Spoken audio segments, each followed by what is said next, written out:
ओम शांति। अभी हम सुनेंगे 30 दिसंबर 2022 के बाबा के मधुर महावाक्य। मुरली का सार है, मीठे बच्चे, दूर देश से बाप आए हैं धर्म और राज्य दोनों की स्थापना करने। जब देवता धर्म है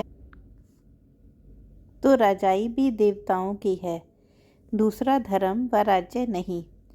बाबा कहते हैं, मीठे बच्चे, दूर देश से बाप आए हैं धर्म और राज्य दोनों की स्थापना करने। जब देवता धर्म है तो राजाई भी देवताओं की है, दूसरा धर्म व राज्य नहीं। प्रश्न है, सतयुग में सब पुण्य आत्माएं हैं, कोई पाप आत्मा नहीं, उसकी निशानी क्या है? बाबा कहते हैं, सतयुग में सब पुण्य आत्माएं हैं, कोई पाप आत्मा नहीं, उसकी निशानी क्या है? बाबा कहते हैं, वहाँ कोई कर्म भोग अर्थात बीमारी नहीं होती। यहाँ बीमारियाँ आदि सिद्ध करती हैं कि आत्माएं पापों की सज़ा कर्म भोग के रूप में भोग रही हैं, जिसे ही पास्ट का हिसाब किताब कहा जाता है। दूसरा प्रश्न है, बाप के किस इशारे को दूरदेशी बच्चे ही समझ सकते हैं? बाबा कहते हैं, बाप इशारा करते हैं, बच्चे तुम बुद्धि योग की दौड़ी लगाओ, यहाँ बैठे बाप को याद करो, प्यार से याद करेंगे तो तुम बाप के गले का हार बन जाएंगे, तुम्हारे प्रेम के आंसू माला का दाना बन जाते हैं। बाबा कहते हैं कि अगर तुम बुद्धि योग की दौड़ी लगाओगे तो बाबा को प्यार से याद करोगे तो दूर बैठे हुए बाबा के गले का हार बन जाओगे। बाबा तुम बच्चों के प्रेम के आंसू भी बाबा की माला का दाना बन जाते हैं। गीत है, आखिर वह दिन आया आज। ओम शांति। बच्चों ने गीत सुना, गीत का अर्थ समझा। भारत तो बहुत बड़ा है, सारे भारत को नहीं पढ़ाया जा सकता, यह तो पढ़ाई है। कॉलेज खुलते जाएंगे, यह बेहद के बाप की यूनिवर्सिटी। इनको कहा जाता है पांडव गवर्नमेंट, गवर्नमेंट कहा जाता है सांवरटी को। अब तुम बच्चे जानते हो सांवरटी स्थापन हो रही है। धर्म प्लस सांवरटी, रिलीजो पॉलिटिकल, देवी देवता धर्म भी स्थापन हो रहा है। और भी धर्म वाले रजाई नहीं स्थापन करते। बाबा कहते और कोई धर्म वाले रजाई स्थापन नहीं करते, वह सिर्फ धर्म स्थापन करते हैं। बाबा कहते हैं, मैं आदि सनातन धर्म और राजाई स्थापन कर रहा हूँ, इसलिए रिलीजो पॉलिटिकल कहा जाता है। रिलीजन माना धर्म, पॉलिटिकल मतलब राज्य भी बाबा स्थापन करते हैं। बच्चों को बहुत दूरदेशी बुद्धि बनना चाहिए। बाप दूर देश से आए हैं, यूँ दूर देश से तो सब आत्माएं आती हैं, सभी आत्माएं बाबा कहते परम धाम से ही आती हैं। तुम भी दूर देश से आए हो इस दुनिया में पाठ बजाने। बाबा कहते हैं, हम भी आत्माएं भी परम धाम से आई हैं। नया धर्म जो स्थापन करने आती हैं, उनकी आत्माएं दूर से आती हैं, वह हैं धर्म संस्थापक, और इसको कहा जाता है धर्म और सांवरटी संस्थापक।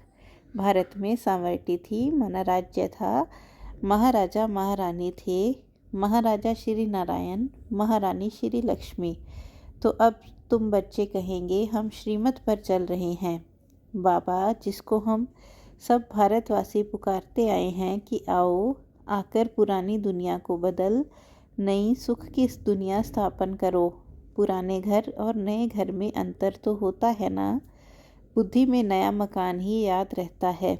आजकल तो मकान बहुत फैशनेबल बनाते हैं, ख्याल करते रहते हैं ऐसा ऐसा मकान बनाएं।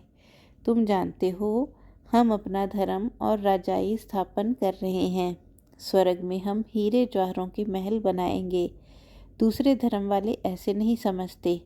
जैसे क्राइस्ट क्रिश्चियन धर्म स्थापन करने आया, यह उस समय नहीं समझते। जब वृद्धि होती है तब नाम रखते हैं क्रिश्चियन धर्म। इस्लामी आदि धर्म कोई भी निशानी व नाम नहीं रहता।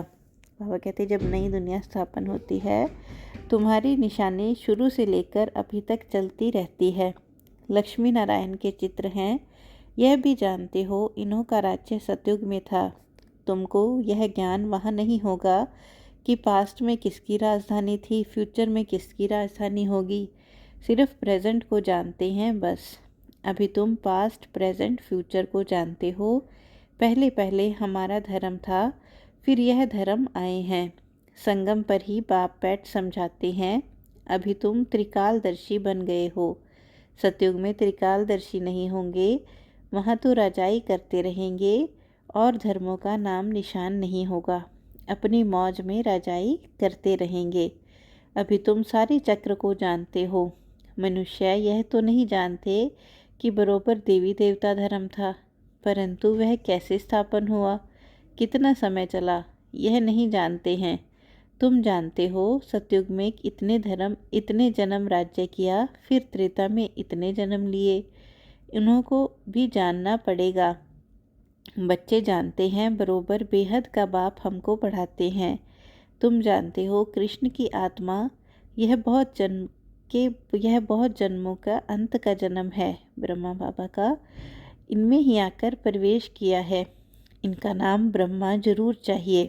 ब्रह्मा सो विष्णु, विष्णु सो ब्रह्मा। यह त्रिमूर्ति की नॉलेज बहुत सिंपल है। यह निराकार बाप शिव, इनसे यह वर्षा मिलता है। निराकार से वर्षा कैसे मिला? यह प्रजापिता ब्रह्मा द्वारा ब्राह्मण सो देवता बन रहे हैं। वही फिर देवताएं 84 जन्मों बाद ब्राह्मण बनते हैं। यह चक्र बुद्धि में रहना चाहिए। हम सो ब्राह्मण, ब्रह्मा के बच्चे, सो रुद्र शिव बाबा के बच्चे। हम आत्माएं निराकारी बच्चे हैं, बाप को याद करते हैं। इन चित्रों पर समझाना बहुत सहज है। तपस्या कर रहे हैं, फिर सतयुग में जाएंगे। तुम्हारी बुद्धि में रहना चाहिए हम मनुष्य से देवता बन रहे हैं। अभी हम सारे दुनिया समान में रहेंगे, हम मनुष्य से देवता बन रहे हैं, फिर देवता धर्म का बादशाह बन राज्य करेंगे। योग से ही तुम्हारे विक्रम विनाश होंगे। अगर अभी भी पाप करते रहेंगे तो क्या बनेंगे? यात्रा पर जब जाते हैं तो पाप नहीं करते हैं, पवित्र भी जरूर रहते हैं। जिस्मानी लोग भी जब यात्रा पर जाते हैं धर्म के नाम पर, तब भी वो पवित्र रहते हैं, समझते हैं देवताओं के पास जाते हैं। मंदिर में भी हमेशा स्नान करके जाते हैं। स्नान क्यों करते हैं? एक तो विकार में जाते हैं, दूसरा लैट्रिन में जाते हैं, फिर स्वच्छ बनकर देवताओं का दर्शन करने जाते हैं। यात्रा पर कब पतित नहीं बनते। बाबा कहते 4 धामों की परिक्रमा पावन होकर देते हैं, तो पवित्रता है मुख्य। देवताएं भी अगर पतित होते तो फर्क क्या रहा? देवताएं पावन हैं, हम पतित हैं। तुम जानते हो बाबा ने हमको ब्रह्मा द्वारा गोद लिया है। शिव बाबा ने, यूँ तो तुम सब आत्माएं हमारे बच्चे हो, परंतु तुमको पढ़ाऊँ कैसे, राजयोग कैसे सिखलाऊं? तुम मीठे मीठे बच्चों को स्वर्ग का मालिक कैसे बनाऊं? तुम जानते हो बाबा नई दुनिया स्थापन करते हैं, तो भगवान जरूर बच्चों को लायक बनाकर वर्षा देंगे। कहाँ लायक बनाएंगे? संगम युग में। बाप कहते हैं मैं संगम पर आता हूँ, यह बीच का ब्राह्मण धर्म ही अलग हो जाता है। कलयुग में है शूद्र धर्म, सतयुग में है देवता धर्म, और बीच में बाबा कहते यह है ब्राह्मण धर्म। तुम ब्राह्मण धर्म के हो। यह संगम युग बहुत छोटा है। अभी तुम सारे चक्र को जान गए हो, दूरादेशी बन गए हो। तुम जानते हो यह बाबा का रथ है, इसको नंदीगण कहते हैं। ब्रह्मा बाबा को सारा दिन सवारी थोड़ी ही होती है। आत्मा शरीर पर सारा दिन सवारी करती है, अलग हो जाए तो शरीर ना रहे।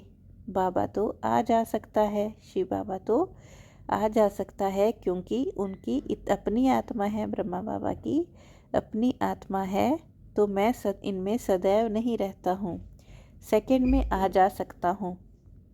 मेरे जैसा तीखा रॉकेट कोई हो नहीं सकता। आजकल रॉकेट, एरोप्लेन आदि कितनी चीज़ें बनाई हैं, परंतु सबसे तीखी आत्मा है। तुम बाप को याद करो, यह आया। बाबा कहते तुम बाबा को याद करो, बाबा सेकंड में आ जाएगा। आत्मा को हिसाब किताब अनुसार लंदन में जन्म लेना होगा, तो सेकंड में वहाँ जाकर गर्भ में प्रवेश करेगी। तो सबसे तीखी दौड़ी पहनने वाली आत्मा है। अभी आत्मा अपने घर में जा नहीं सकती क्योंकि वह ताकत ही नहीं रही है, कमज़ोर हो गई है। बाबा कहते उड़ नहीं सकती, इतनी दूर परम धाम में उड़कर जा नहीं सकती। आत्मा पर पापों का बोझ बहुत है। शरीर पर अलग बोझ होता है तो आग से पवित्र, अगर बोझा होता है तो आग से पवित्र हो जाता है, परंतु आत्मा में ही खाद पड़ती है तो आत्मा ही साथ में हिसाब किताब ले जाती है। इसलिए कहा जाता है पास्ट का कर्म भोग है। आत्मा संस्कार साथ में ले जाती है। कोई जन्म से लंगड़ा होता है तो कहा जाता है पास्ट में ऐसे कर्म किए हैं, जन्म जन्मांतर के कर्म हैं जो भोगने पड़ते हैं। सतयुग में है ही पुण्य आत्मा, वहाँ यह बातें होती नहीं। यहाँ है सब पाप आत्माएं। सन्यासियों को भी अधरंग हो जाए तो कहेंगे कर्म भोग, अगर उनको भी लकवा हो जाए तो कहेंगे कर्म भोग। अरे महात्मा श्री श्री 108 जगत गुरु को फिर यह बीमारी क्यों, कहेंगे कर्म भोग। देवताओं के लिए ऐसे नहीं कहेंगे। गुरु मरेगा तो फॉलोअर्स को तो जरूर अफसोस होगा। बाप पर भी जास्ती लव होता है तो रोते हैं। स्त्री का पति से जास्ती लव होगा तो रोएगी। पति दुख करने वाला होगा तो नहीं रोएगी। मोह नहीं होगा तो समझेगी भावी तुम्हारा भी बाप के साथ बहुत लव है। पिछाड़ी में बाबा चला जाएगा, तुम कहेंगे ओहो बाबा चला गया। प्रेम के आंसू आएंगे, दुख के नहीं। यहाँ भी बच्चे बहुत समय के बाद बाप से मिलते हैं तो प्रेम के आंसू आते हैं। यह प्रेम के आंसू फिर माला का दाना बन जाएंगे। हमारा पुरुषार्थ ही है कि हम बाबा के गले का हार बने, इसलिए बाबा को याद करते रहते हैं। बाबा का फरमान है याद की यात्रा करते रहो। जैसे दौड़ाया जाता है फलाने स्थान को हाथ लगा कर आओ, फिर नंबर वार होता है। जितना भी बाबा, यहाँ भी जितना बाबा को याद करेंगे, जो पहले दौड़ी लगा कर आएंगे फिर वही स्वर्ग में लौट आकर राज्य करेंगे। तुम सब आत्माएं बुद्धि के साथ बुद्धि के योग से दौड़ रही हो। यहाँ बैठे हुए वहाँ दौड़ रही हो। हम शिव बाबा के बच्चे हैं। बाबा इशारा करते हैं मुझे याद करो, दूरादेशी बनो। तुम दूर देश से आए हो, परम धाम दूर देश से आए हैं। अब यह पराया देश विनाश हो जाएगा। इस समय तुम रावण के देश में हो, यह धरनी रावण की है।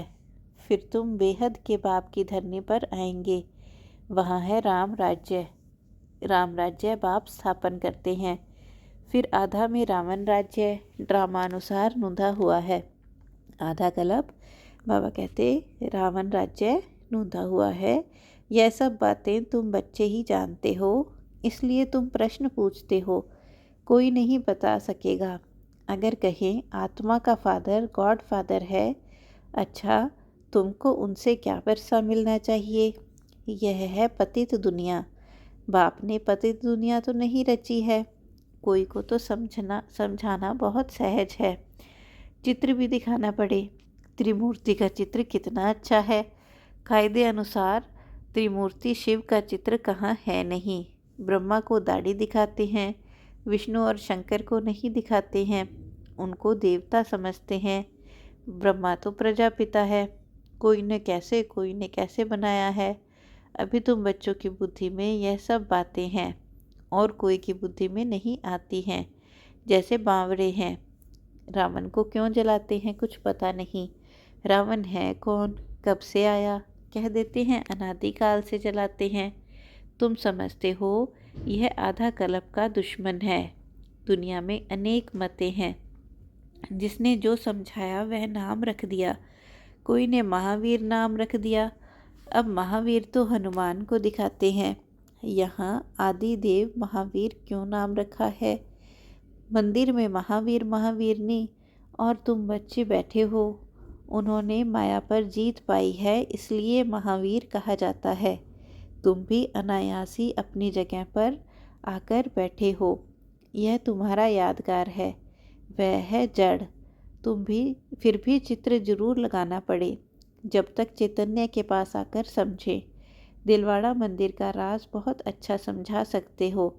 यह पढ़कर गए हैं, तब भक्ति मार्ग में यह यादगार बने हैं। तुम्हारी राजधानी स्थापन करने में बड़ी मेहनत लगती है, गालियाँ भी खानी पड़ती हैं, क्योंकि कलंगीधर बनना है। बाबा कहते, अभी तुम सब गाली खाते हो, सबसे जास्ती गलानी मेरी की है। फिर प्रजापिता ब्रह्मा को भी गाली देते हैं। मित्र संबंधी आदि सब बिगड़ पड़ते हैं। ब्रह्मा विष्णु व शंकर को थोड़े ही गाली देंगे। बाप कहते हैं, मैं गाली खाता हूँ, तुम बच्चे बने हो तो तुमको भी हिस्सा लेना पड़ता है, नहीं तो यह अपने धंधे में था, गाली की बात ही नहीं। सबसे जास्ती गाली मुझे देते हैं। अपना धर्म कर्म भूल गए हैं, कितना समझाते हैं। अच्छा, मीठे मीठे सिकी लदे बच्चों प्रति माता पिता बाप दादा का याद प्यार और गुड मॉर्निंग। रूहानी बाप की रूहानी बच्चों को नमस्ते। हम रूहानी बच्चों की रूहानी बाप दादा को दिलवा जान सिकवा प्रेम से नमस्ते नमस्ते। शुक्रिया बाबा, शुक्रिया। धारणा के लिए मुख्य सार, दूरादेशी बनना है, याद की यात्रा से विकर्म विनाश करना है। यात्रा पर कोई भी पाप कर्म नहीं करते हैं। महावीर बन माया पर जीत पानी है, गलाने से डरना नहीं है, कलंगीधर बनना है। वरदान है, सर्व शक्तियों का अनुभव करते हुए समय पर सिद्धि प्राप्त करने वाले निश्चित विजयी भव। सर्व शक्तियों का अनुभव करते हुए समय पर सिद्धि प्राप्त करने वाले निश्चित विजयी भव। सर्व शक्तियों से संपन्न निश्चय बुद्धि बच्चों की विजय निश्चित ही है। जैसे किसी के पास धन की, बुद्धि की व संबंध संपर्क की शक्ति होती है, तो उसे निश्चय रहता है कि क्या बड़ी बात है, आपके पास तो सब शक्तियां हैं। सबसे बड़ा धन अविनाशी धन सदा साथ है, तो धन की भी शक्ति है, बुद्धि और पोजीशन की भी शक्ति है। उन्हें सिर्फ यूज़ करो, स्व के प्रति कार्य में लगाओ, तो समय पर विधि द्वारा सिद्धि प्राप्त होगी। स्लोगन है, व्यर्थ को देखने व सुनने का बोझ समाप्त करना ही डबल लाइट बनना है। व्यर्थ को देखने व सुनने का बोझ अगर समाप्त हो जाए तो बाबा कहते इसे ही डबल लाइट बनना कहते हैं। ओम शांति, ओम शांति, ओम शांति।